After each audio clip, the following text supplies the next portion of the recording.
Nous revoici à un Rosh Chodesh.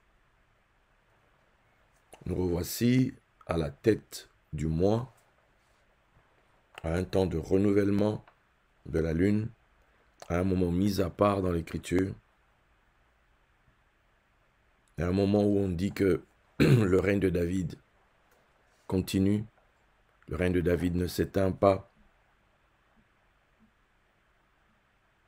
Et il est question de la lune, donc forcément il est question de l'aspect matérialisant, l'aspect des choses que nous allons voir. Et quand on parle du trône de David, on parle du roi, de la royauté. Et la royauté, c'est le réceptacle de ceux qui descendent en haut. Ok? C'est là où on doit voir la matérialisation des choses. Bien. Et comme je l'ai souvent dit, comme disent les sages de la tradition hébraïque, c'est que chaque mois a sa particularité.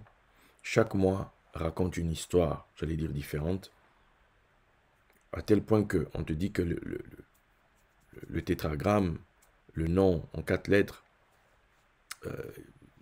comment dire, change au fil. Il y a une présentation différente, des séquences différentes au fil des mois. Donc là, nous arrivons au mois de Eshvan. Bien. Normalement, quand je dis normalement, c'est en rapport avec, tel que c'est écrit dans la Bible, en rapport avec le calendrier tel qu'on le voit dans la Bible. Et quand la tradition présente Eshvan,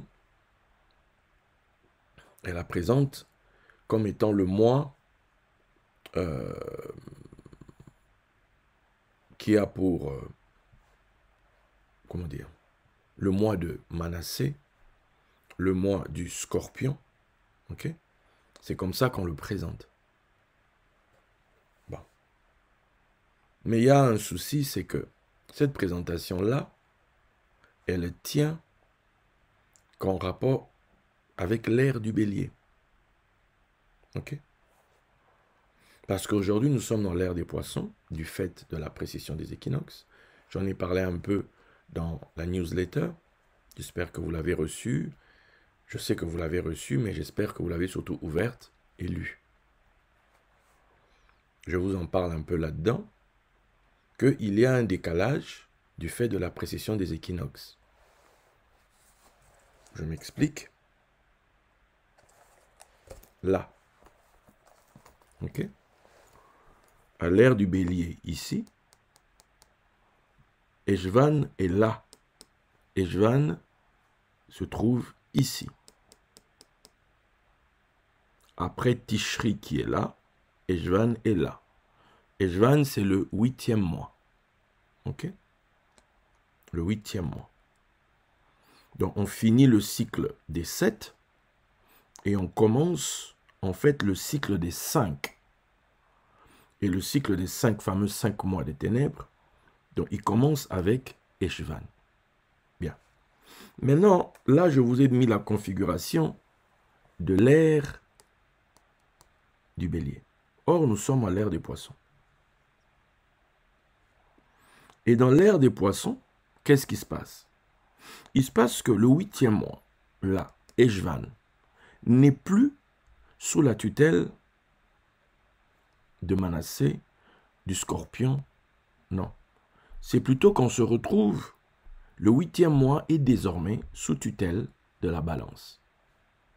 Et donc d'Éphraïm, dans l'ère des poissons. Ok? En sachant que dans l'ère du bélier,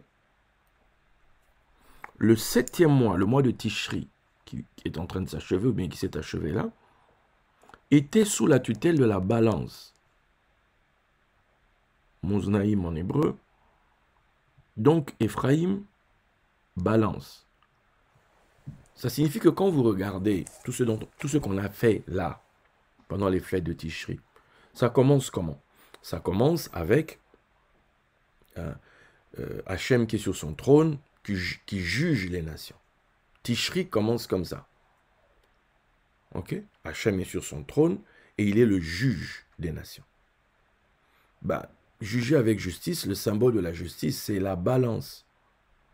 C'est parce que on va être dans la période de la balance que Tishri représente Hachem sous la thématique du juge.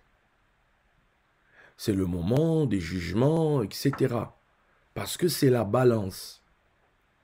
Ok?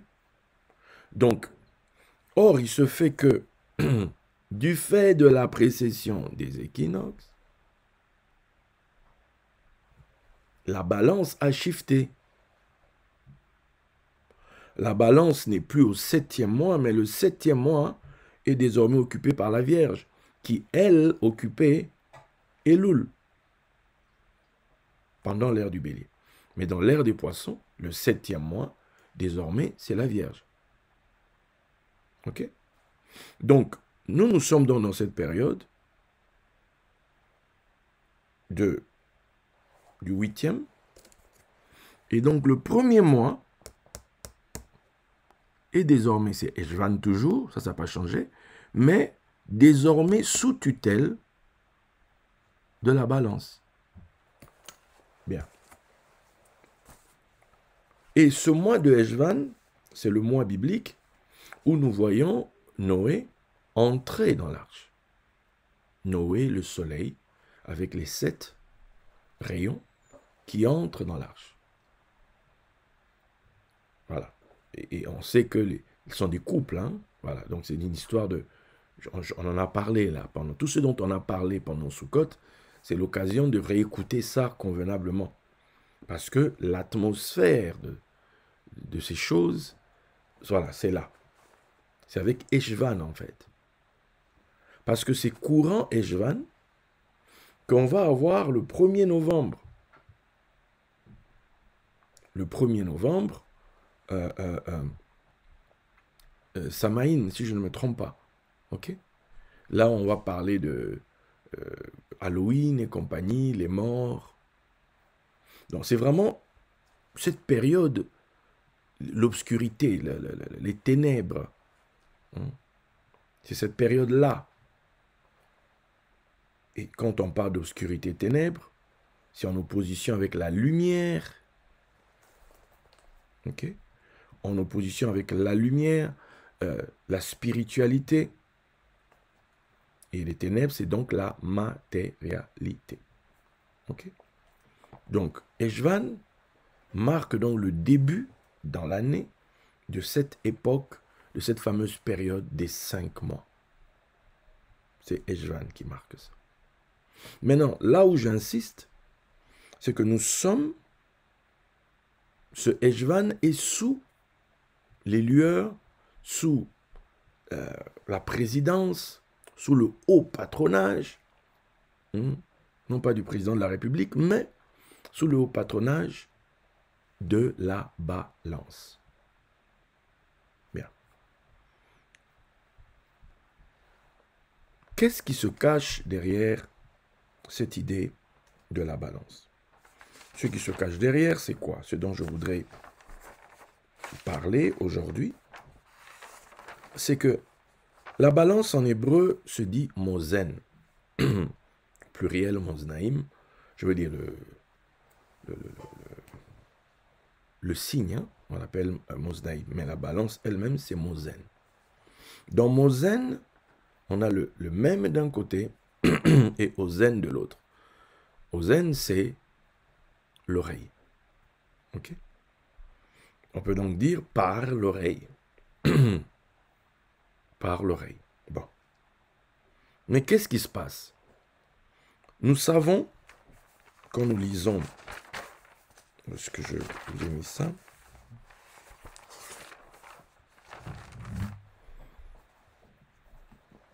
Je vous ai dit qu'il rentre à la maison. Ok? On va aller dans 1 Pierre.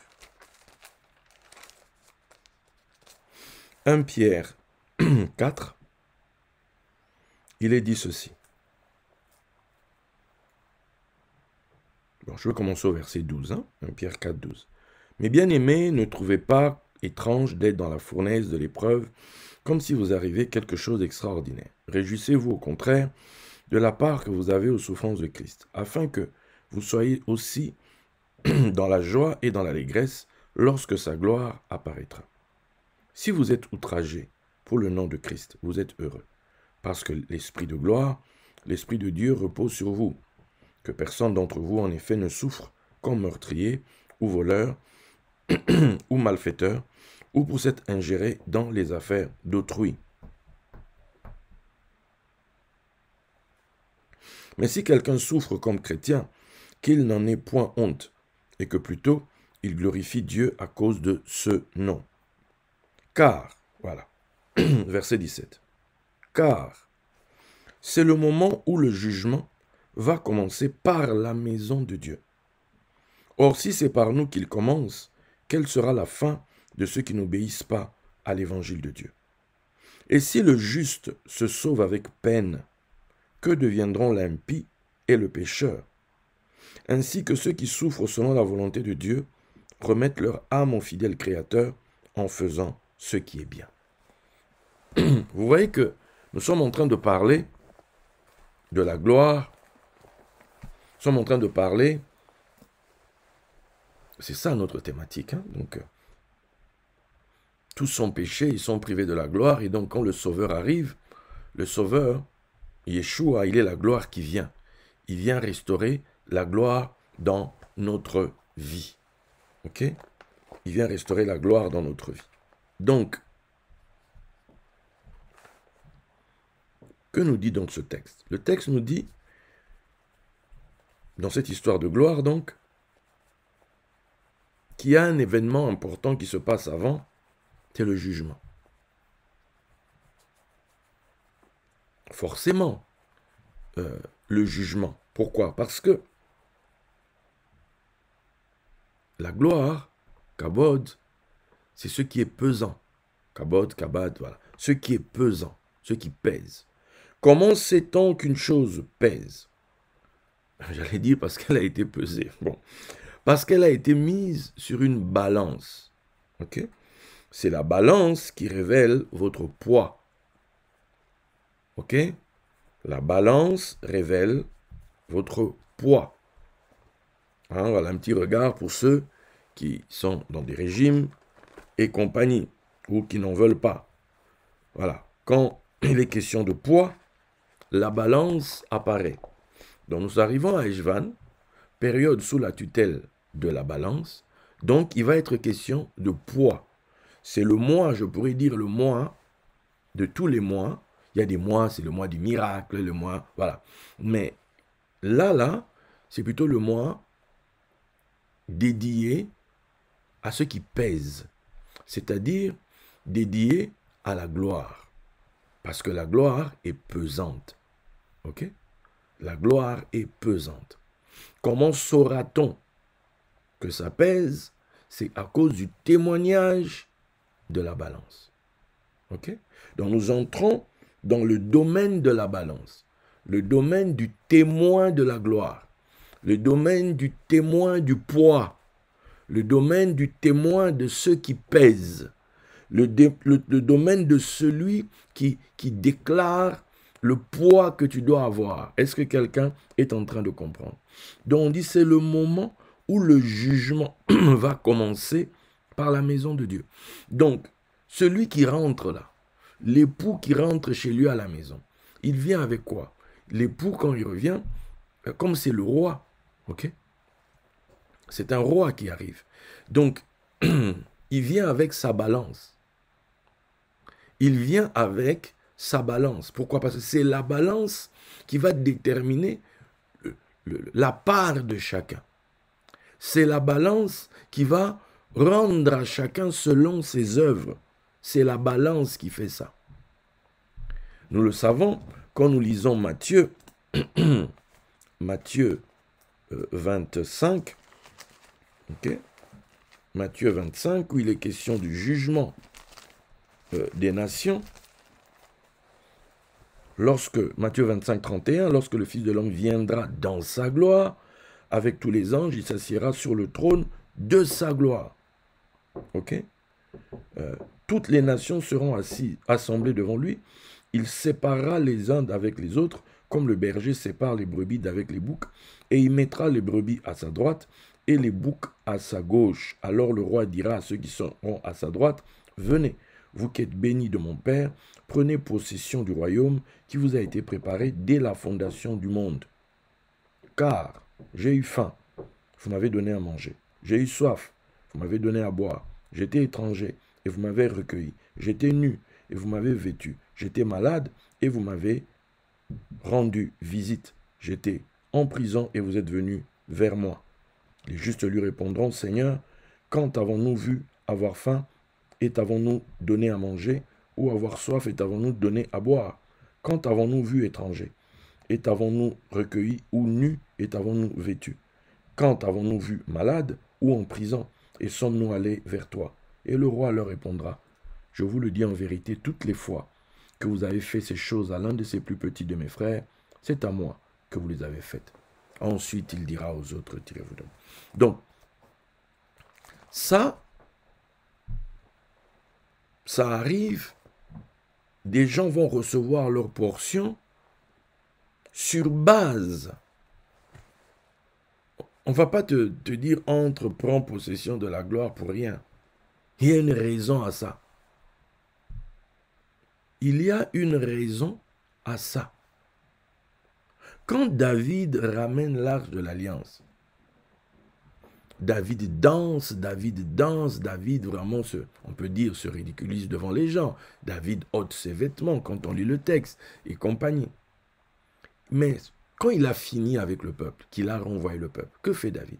Il rentre chez lui. Il va dans sa maison. Et là, Michal, l'apostrophe, la fille du roi Saül, que David servait, et le dédaigne, le méprise. Comment est-ce que tu peux te déshabiller comme ça devant des servantes là, comme ça? Bref, David dit, je pourrais même faire plus que ça devant le Dieu qui m'a choisi à la place de ton père. Et tu as vu les servantes là? J'aurai encore autant de valeur à leurs yeux que ce que toi tu me donnes. Voici le jugement qui s'est opéré dans la maison quand le roi revenait. Michal n'a jamais eu d'enfant de David. Mais David a eu plusieurs enfants avec les autres femmes. Mais Michal, non.